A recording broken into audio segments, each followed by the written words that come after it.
नमस्ते। अंग्रेजी में एकदम फ्लुएंट और नेचुरल साउंड करने के लिए क्या करना पड़ता है? ग्रामर, वोकैब्युलरी, हाँ वो सब तो है, पर असली जो जादू है ना, वो छिपा होता है मुहावरों में। तो आज चलिए इसी राज से पर्दा उठाते हैं। और देखिए, यही है वो रूल। आप शब्दों को अलग अलग देखेंगे तो मतलब समझ ही नहीं आएगा। यही तो पहेली है, यही मजा है इडियम्स का। शब्द कुछ कहते हैं पर उनका असली मतलब, अरे वो तो कुछ और ही होता है। तो सवाल यह है कि इडियम्स इतने चैलेंजिंग क्यों लगते हैं? इन्हें लैंग्वेज लर्निंग का, समझ लीजिए, बॉस लेवल क्यों माना जाता है? भाई इसलिए क्योंकि यही वो एक चीज है जो बातचीत को सिर्फ करेक्ट होने से नेचुरल बनाती है, बिल्कुल सहज। तो चलिए शुरू करते हैं। सबसे पहले बात करते हैं उन सिचुएशंस की जब सोशल सेटिंग्स में थोड़ी गड़बड़ हो जाती है, कुछ गलत हो जाता है। देखते हैं कि ऐसी मुश्किलों के लिए कौन से मुहावरे बने हैं। पहला वाला है put your foot in it. अब इसके लिटरल मीनिंग को देखिए, अपना पैर इसके अंदर रखना। और फिर असली मतलब देखिए, मतलब जमीन आसमान का फर्क है। इसका असल मतलब है अनजाने में गलती से कुछ ऐसा कह देना जो एम्बैरेसिंग हो या जिससे कोई नाराज हो जाए। और ये एग्जाम्पल एकदम परफेक्ट है। मतलब ये हम सबके साथ होता है ना, वो एक मोमेंट जब दिमाग में बत्ती जलती है कि ओहो ये नहीं बोलना था।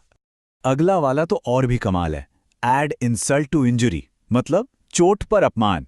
हिंदी में कहें तो बिल्कुल वही, जले पर नमक छिड़कना।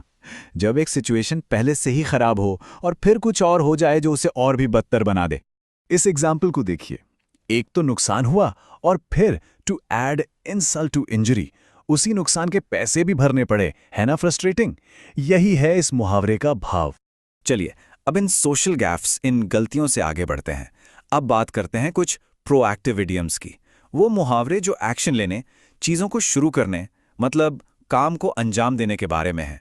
ये वाला तो बहुत ही कॉमन है, प्ले इट बाय ईयर। इसका सीधा सा मतलब है चलो देखते हैं क्या होता है। मतलब कोई पक्का प्लान नहीं है, सिचुएशन जैसे जैसे सामने आएगी वैसे वैसे फैसला लेंगे। जैसे इस एग्जाम्पल में, जब पता ना हो कि आगे क्या करना है तो ये मुहावरा एकदम फिट बैठता है। ये फ्लेक्सिबिलिटी दिखाता है। पुल स्ट्रिंग्स, इसमें एक पावर वाली फील है ना? जैसे कोई पपेट मास्टर हो जो धागे खींच रहा हो। इसका मतलब भी कुछ ऐसा ही है, अपने इन्फ्लुएंस का, अपने कॉन्टैक्ट्स का इस्तेमाल करके पर्दे के पीछे से कोई काम निकलवा लेना। तो ये सेंटेंस दिखाता है कि कैसे कोई अपनी पहुंच का इस्तेमाल करके मदद ऑफर कर रहा है।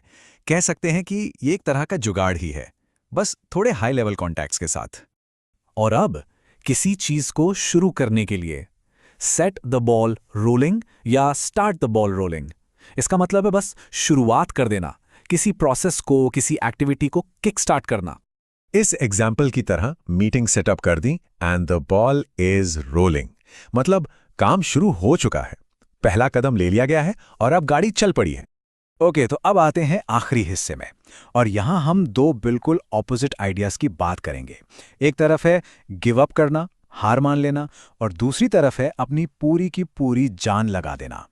पहला है थ्रो इन द टाउल। ये आया है बॉक्सिंग से, जहां कोच हार मानने के लिए रिंग में तौलिया फेंक देता है। और अब इसका मतलब जिंदगी में भी यही है, गिव अप कर देना, हार मान लेना, कहना कि बस अब और नहीं हो पाएगा। और ये एग्जाम्पल देखिए, ये दिखाता है कि कैसे हाई स्टेक सिचुएशंस में, जैसे कि पॉलिटिक्स में, इसका इस्तेमाल होता है, जब किसी को एडमिट कर लेना चाहिए कि वो हार गए हैं। और अब थ्रो इन द टॉवल का एकदम उल्टा, लीव नो स्टोन अनटर्न्ड, यानी कोई भी पत्थर पलटे बिना नहीं छोड़ना। इसका मतलब है कोई कसर नहीं छोड़ना, हर मुमकिन कोशिश कर गुजरना। यह बहुत पावरफुल एग्जाम्पल है, शांति की तलाश में कोई कसर नहीं छोड़ना। यह दिखाता है कि जब कोई चीज बहुत जरूरी हो तो उसे पाने के लिए हर संभव प्रयास किया जाता है। तो हमने कुछ बहुत ही दिलचस्प मुहावरे देखे हैं ना, पर इन सबका निचोड़ क्या है? इस इडियम्स के मायाजाल को आखिर समझा कैसे जाए? देखिए, तीन बातें हैं जो हमेशा याद रखनी चाहिए। पहली, ये लिटरल नहीं होते। दूसरी, नेचुरल साउंडिंग इंग्लिश की चाबी यही है। और सबसे जरूरी तीसरी बात, कॉन्टेक्स्ट इज एवरीथिंग। बिना कॉन्टेक्स्ट के इनका मतलब समझना लगभग नामुमकिन है।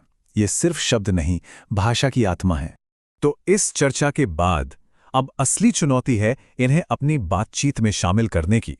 सोचिएगा जरूर कि इस हफ्ते इनमें से कौन सा मुहावरा इस्तेमाल किया जा सकता है। आज हमारे साथ जुड़ने के लिए बहुत बहुत शुक्रिया। दखन का लय धन्यवाद। स्लोविंगो का सख्त सखन जर रख।